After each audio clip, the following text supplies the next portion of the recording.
y'all, this is Kooky Ken and welcome back to my channel. Today I'm going to be giving you guys another TV show review, and this time it's going to be on 90 Day Fiance the other way.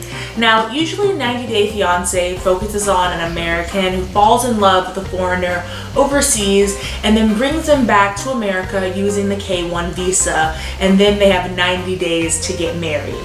But this shows what happens when Americans goes to another country, and I don't know, I mean, I'm guessing it's the same 90-day policy. It might be different for some countries, but they're going to another country instead of having their loved one come back to America. I'm so happy that I caught this right at the beginning of the season. I didn't even know what was going on. I was just flipping through TV and I saw it, and I'm really bad with consistency, so I don't know if I'm going to be reviewing the whole season, but that's my goal at this moment. So the first 2 episodes, that's what I watched, and they went over 3 couples. We've still yet to meet 2 of the other couples, but I'm hoping it will happen soon. So we are going to start with Sumit and Jenny. So Jenny is a 60-year-old woman from California. She's a white lady, blonde hair, blue eyes, and I don't know, like, it didn't say like if she had been married previously. She does have a daughter, but you know, she was just looking for love online and she found this guy, Sumit. So he is 30, his name is Sumit. However, whenever they first were talking, he pretended his name was Michael Brown. He was like this hot Indian guy, like a 6-pack and everything. And apparently whenever he had been working for a call center, they had to use Americanized names. So they were like, okay, the guy before you used the name Michael Brown. So he became Michael Brown.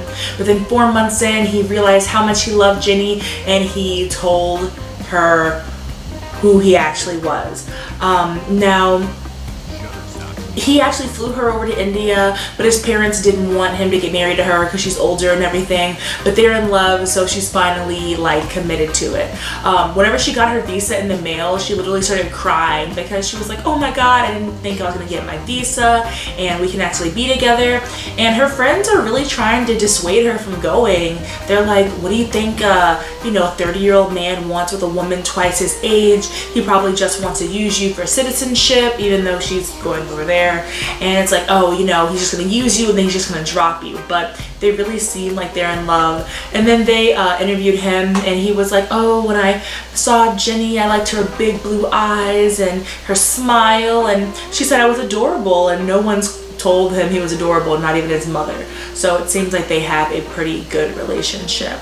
I don't know, I am really excited to see what happens with them because there's so much that could happen. I mean, it's completely different culture. She was going through her closet and she couldn't take like any of her clothes because you have to be a lot more conservative in India, like shoulders and arms covered. So she has to, like, you know, adjust to that. Also, you know, she's a white lady and going to like India, so there might be like racial tensions.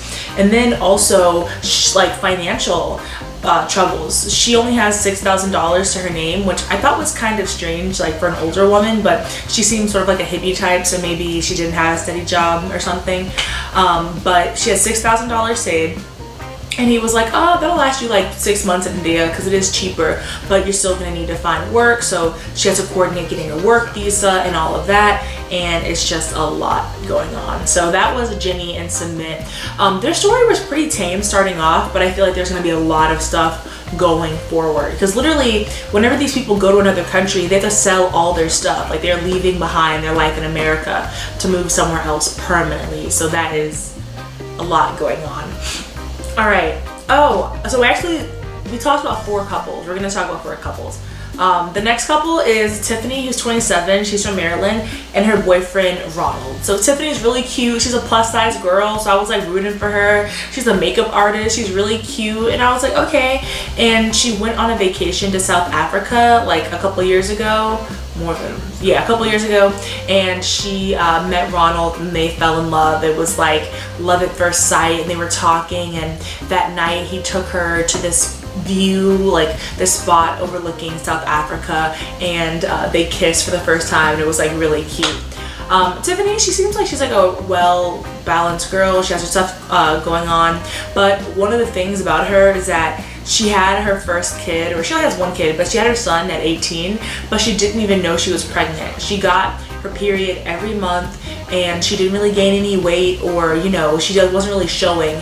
And then she went to the doctor and they're like, oh, you are giving birth. So yeah, she had a child out of nowhere. But Ronald accepts her son. However, a big thing that she was hiding from her family about Ronald is that he had a pretty serious gambling addiction. So it started off, he would get a few dollars, he would lose it, and then he needed more money to play. So his mom would go out of town and she would come back and she would have nothing in her house. Like, he sold the furniture, the lights, everything, just to get money for gambling. And part of me, I've never really heard of anyone having a gambling addiction like that. I was like, okay, at least it's not drugs, but he actually went to jail for burglary from his mother, and I think he might have had like a drug charge probably, but it wasn't like hard drugs, I don't think. So that's a really big thing, because how are you going to be living with someone depending on them financially for in another country, and they could just take off and spend all your money on like a slot machine or something. So that was really crazy. He proposed to her on the same cliff where they had their first kiss. I thought that was really cute, and it does seem like they have like a good connection. However, whenever they're showing their previews for next week episode, or it might be this week, I don't know if I'm behind, for the next episode, it seemed like they were having like some tensions. And yeah, that's all I really have on Tiffany. And oh, his name is Ronald, and she's from Frederick, Maryland. I'm really excited to see what happens with them, because they're literally getting married in like 2 weeks, so they're already like committed and they know that they're in it like to win it. But again, she's moving to a whole new country, leaving behind everything, and she has to depend financially on this man who has a gambling addiction. So that should be interesting. Next is Corey and Evelyn. Oh my god, this story kind of like tripped me up, because so I'm not gonna say he was like desperate or anything, but it's like people will really do anything for love, and people are always like, oh, like, I'm not saying she's a gold digger, but this woman is running him for all of his money. So basically, Corey, he's 32, Evelyn, she's 26. He was like backpacking through Peru and went on a trip to Ecuador randomly and met this girl, and she's from a town called Igabao. And Igabao, there's like pigs everywhere, there's like no paved road, it's like dirt road and stuff, and you know, it's pretty like third world. But he has sent her like $40,000 over the course of like a couple of years for her to like buy property in Ecuador, get her a car, and just like support her family. And I was like, oh my goodness. And he was sort of having some like second thoughts about going to Ecuador, because he's literally just going there like for the rest of his life to live in this like hut or whatever, and he's obviously not used to that, being from America.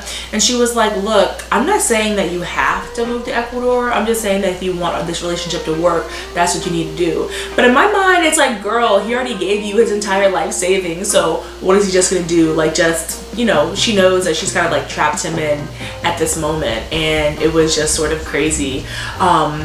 So her tourist visa is running out. That's why she has to leave, and he is going to be going to Ecuador. And he's also a Mormon, and part of the Church of Latter-day Saints. And she was like, growing up, I was told that Mormons are like a cult. Like, if a Mormon comes to your door, do not answer, because they believe in Satan. And I guess Mormons going door to door in Ecuador was kind of like Jehovah's Witnesses coming door to door in America, even though there are Mormons in America, obviously, but I know they go out and do their missions. And his family was not really liking that she wasn't going to convert, but I kind of liked her attitude. She was like, no, I don't like America. I want to go back to Ecuador, where I'm from. It's my home, my family. I'm not about your weird Western religion. And it was really interesting. But there was a time like they were going shopping and she was getting gifts for her entire family. She was like, well, I need to get a gift for my mom, my aunt, my 3 cousins, my sister, my brother, my neighbor. And she got a bunch of clothes and it was like $800. And she was like, babe, well, all this was off the clearance rack, so it's really not that bad. And I was just like, oh my god, like, she's running those pockets. And then she was going to the airport and he was like, okay, love you. And she was like, are you really gonna let me leave without any money? And so he gave her $500. And I don't know what it is, but obviously her family was supporting themselves before he came along, but $500, it's like, okay, you buy something in the airport or you do whatever, but I want to know what they're spending that on, like in Ecuador, because I don't really know the conversion rate or how much American money is worth in Ecuador, but I would think it would go a little bit longer. So the fact he sent her 40,000 bucks and people in Ecuador only make $10 a day, like I feel like they should be living pretty well.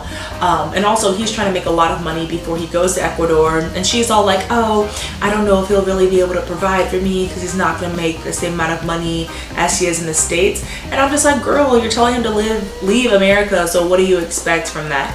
I feel like there is going to be some tension there, but she has Corey wrapped around her finger, so I'm not really worried about that. I mean, we'll see what happens with that.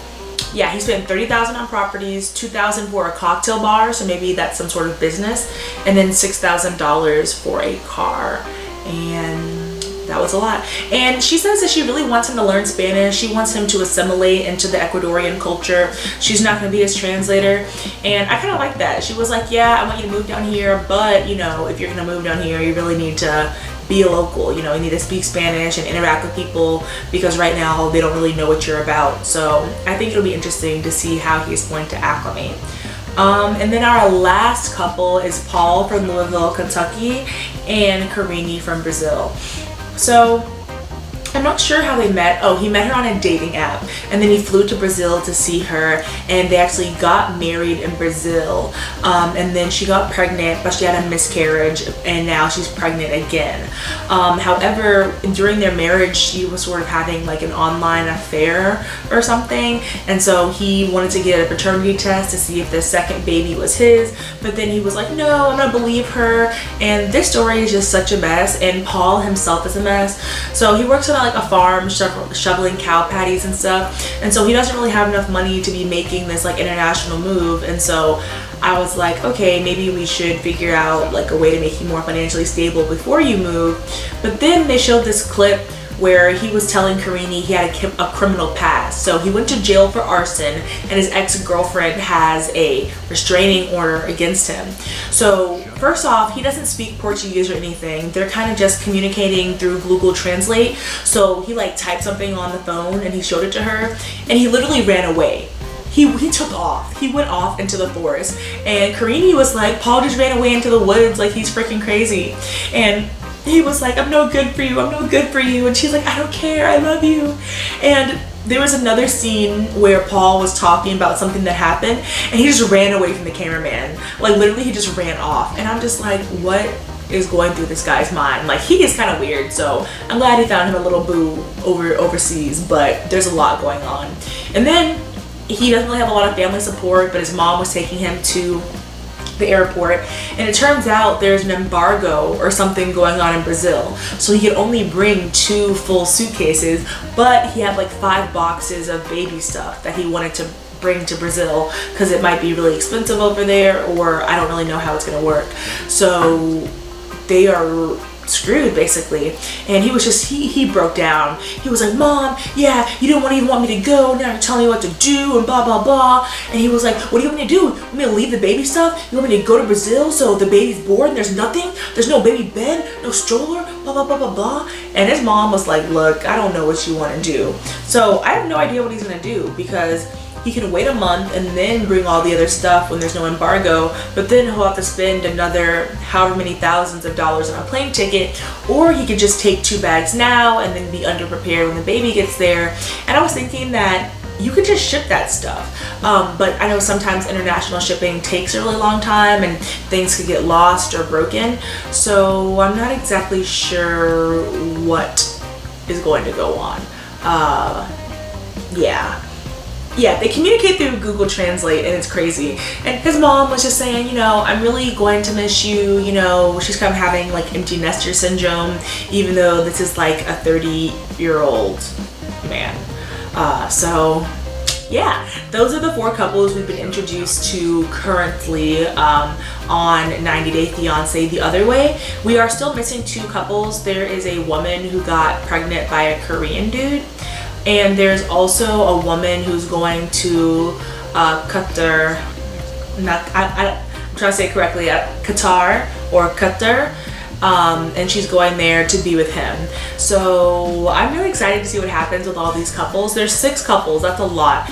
And this first episode, it was like 2 40-minute episodes, but usually one episode of 90 Day Fiance is like an hour and a half. So it's probably going to be 2 hours once they add these other couples in there. But I'm really happy because, you know, it's always like, oh, they're coming to America for a green card or whatever. But now the love is really being tested because they are going to a completely different country to be with the love of their life, I guess. All right, so I'm hoping I'm gonna come back to you guys with more updates about this show. If you liked what I had to say, let me know. If you are currently watching 90 Day Fiance the other way, which one of your couples is your favorite? Which one do you think is the most dysfunctional? Which one do you think is not gonna last? As always, don't forget to like this video and please subscribe. All right, see you guys later.